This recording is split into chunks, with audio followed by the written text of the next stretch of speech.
It is crappy outside, I don't feel great, but I'm here for another week. Woo!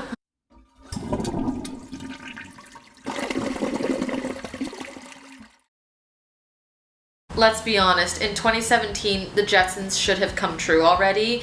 I should be able to walk into some elevator and all of a sudden be teleported back to my own bathroom when I need to go, but this isn't the case, so number one is accessibility. When you have Crohn's, you don't get to be picky, because when you gotta go, you gotta go. The end. Although I would prefer to find a public washroom that's nice and clean and smells like lilac fields, I'm just happy when I can find a bathroom quickly, without a line, and with a business owner that won't ask questions when I need to use the washroom. Luckily these days, very few businesses have the policy of customers only, but when you live in a city, most bathrooms are going to have codes or keys that you have to get from the cashier. This is crazy frustrating. It adds one more stressor, or that extra minute of time that you really don't have when you urgently need to go to the bathroom. Now, there are several apps out there that post key codes and tell you exactly where a bathroom is in your location at that moment. But honestly, when you have IBD, you already know those kinds of things. I know every bathroom from my commute from home all the way to work. In fact, when I look at the subway map, I don't see subway stations, I see the intersection with the closest washroom to that stop. Obviously, it's hard when you're traveling to a new city, but trust me, I'm constantly on guard for the closest Tim Hortons, Starbucks, McDonald's, or gas station, no matter what city I'm in or highway I'm on. I'm always looking for that familiar sign of that place has a washroom. Now, I could end this video here because accessibility really is the only thing that matters when you have Crohn's and a disease that causes you to go to the bathroom so urgently that there's no warning whatsoever. But regardless, I am a human being and I still like certain luxuries that a bathroom has to offer. So here are number 2 to number 5. Number 2, cuddliness, because I'm not a monster.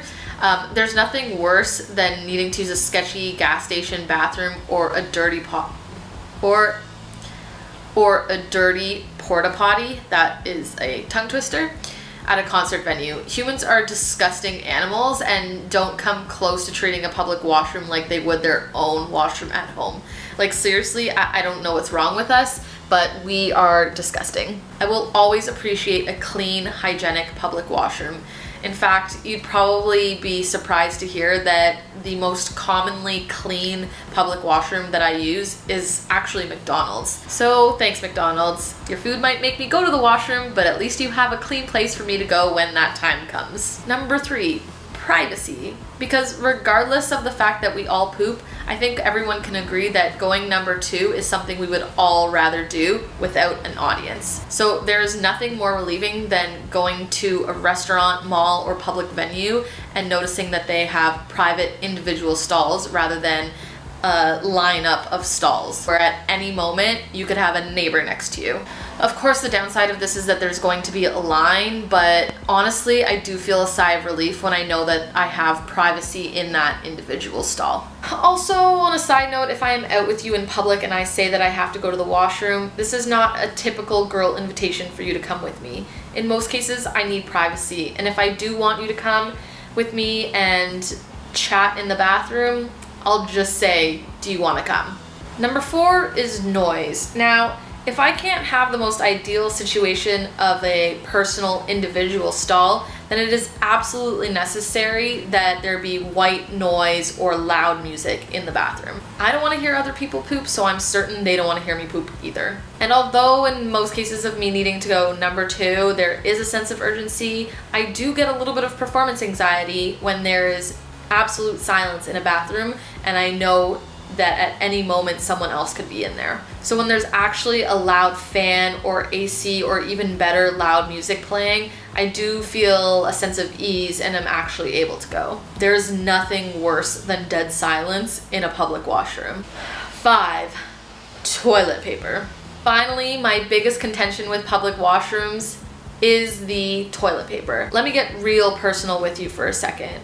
My regular is at least 2 times a day, and when I'm going through a flare-up, it can be even more often than that. So if I'm going that often and wiping that frequently with 1-ply or eco-friendly sandpaper, I'm gonna be pissed. and in pain. I don't know how much more money you need to fork over to get real toilet paper, but when you are the largest coffee chain in Canada, it is unacceptable to have see-through tissue paper masquerading as toilet paper.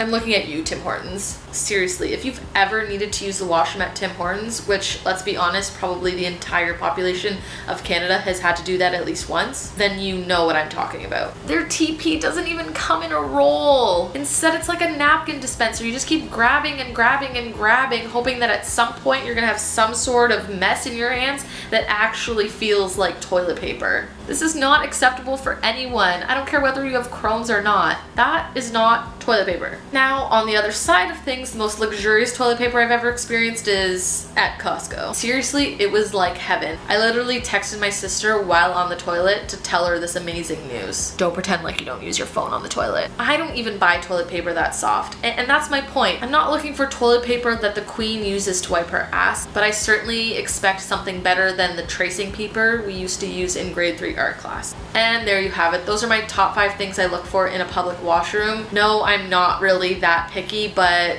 I have standards, and just because I will accept anything close by in those desperate moments of needing to go to the washroom, I cringe when a bathroom is dirty. I am nervous when I don't have privacy, and there are serious eye rolls when I am pulling toilet paper out of a dispenser that could easily melt in a tear of water. So you're welcome. I know that next time you use a public washroom, you're probably gonna think about this video, but that's sort of the point. Thank you once again, everyone, for watching. I promised a shorter video this week. I hope you enjoyed the more humorous side of Crohn's disease, because honestly, when it comes down to it, I gotta laugh at myself. This is definitely an embarrassing disease, and 90% of the conversation usually revolves around poop. So if you can't laugh, then what are we doing?